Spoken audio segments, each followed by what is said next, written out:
Hello and welcome to Shimrath Plays Caves of Qud. This is the Yishwamod Retrospective, sort of an end cap episode where we look back and talk about our experiences in this latest run through. One of the things we talked about that we'll cover fairly quickly here is something I mentioned in one of the last couple of episodes, and that is the options and the auto get options in the game. So here from the main menu, there's the options. You click that, and they're going to have several different categories. General is where you'll find the ability to turn their sound effects up and down and things like that, if you need to do that sort of thing. And I don't have any intention of kind of going over all these, so for the most part we're going to just close these down. We're going to focus on automation and auto get. Automation covers a few things, and since we played Yishwamod, I have changed these for a run through that I kind of just did for fun on the side that was not recorded, and I changed some of these. I was playing a tinkerer who collected scrap and disassembled and built things out of them. And so I did turn on a couple of options. So what I'm trying to say is I'm not sure if these are the default options or not. I may have already changed a few of them. And the ones that I may have changed are this one, automatically disassemble scrap. You press spacebar to enable and disable these. And then the auto get. So I basically am auto getting everything except for primitive ammo. And I am also not auto pickup if hostiles are nearby, just because you don't want to take an extra turn to pick something up off the ground if somebody's shooting at you or launching some crazy mutant fire towards your location.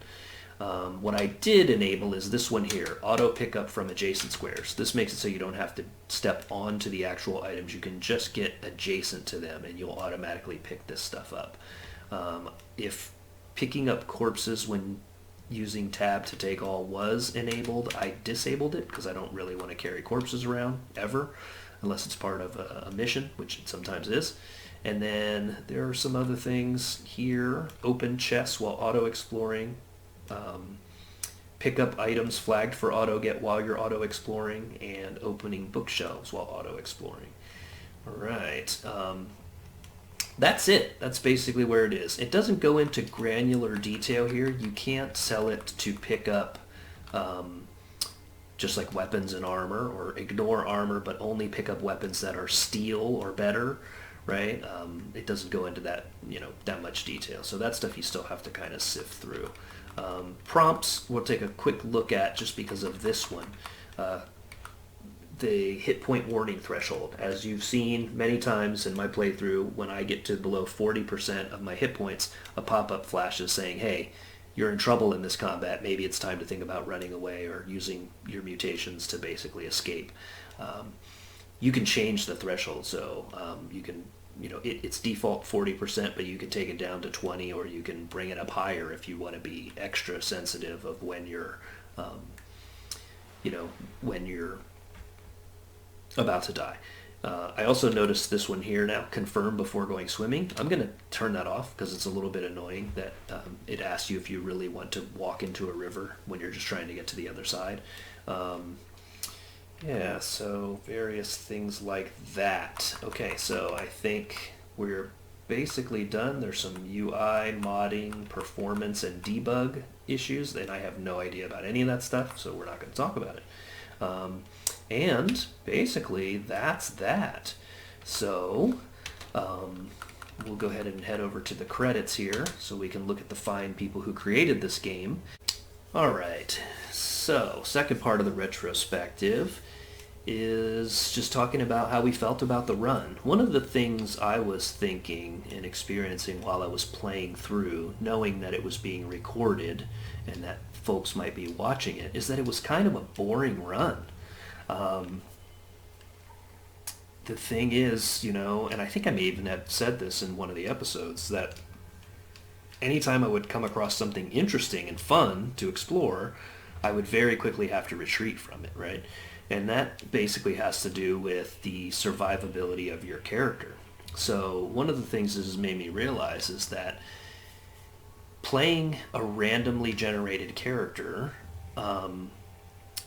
depending on whether you get lucky with the character build or not, can be quite a challenge. I think if you're playing a random character, it's fairly likely you're going to have a weak build, right? It's I don't know how random their character generation is, or if they have a bunch of default characters mixed in, or if it's just completely random. But I think there's a pretty solid chance that the character you generate is not going to be like heavily survivable and tough unless you get really lucky.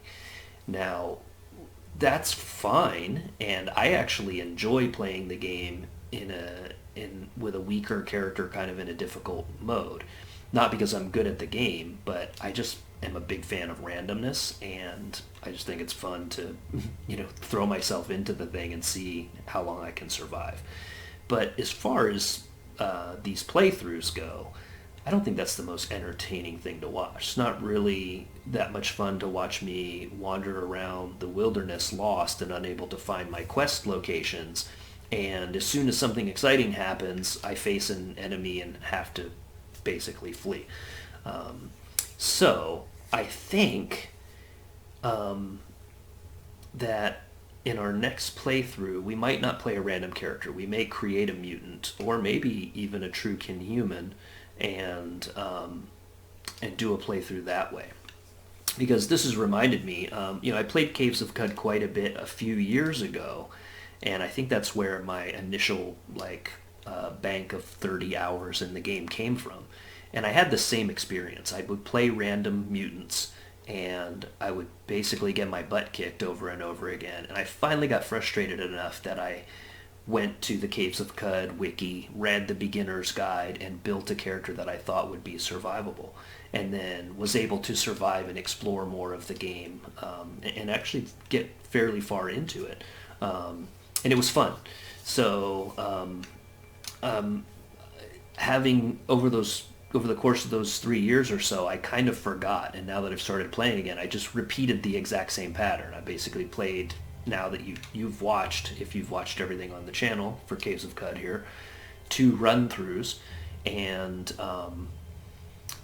now I'm feeling the same sort of desire to create a character of our own. So I think, in the next playthrough, that's what we're going to do. I'm going to read a little bit about true kin, and I'm going to read, I think I know enough about mutants to create that character on my own, but I might read about the true kin and see if that will be fun. I'm a little bit opposed to the idea of playing a character that doesn't have mutations, but the true kin do start with some cybernetics, which can kind of mimic mutations in a way sometimes. So it might be fun. Yeah. Anyway, I think that's all. I have to look. The other thing I think I'll add before we go is that I feel like there were some good roleplay opportunities with Yishwamod. Like at the beginning, tracking down, the fact that we came upon one of the cultists of the Sightless Way, and that the previous character had died, and so coming up with the whole sort of backstory. I like to do that sort of stuff as an RPG person. That's kind of where my brain automatically goes with games like this. So that part of it was interesting, but I feel like the rest of the playthrough was a little bit of a downer. There weren't too many super exciting things that happened. So anyway, there it is, carved in stone, and here on YouTube for anyone to see. Thanks for watching, as always, and I will see you in the next run-through.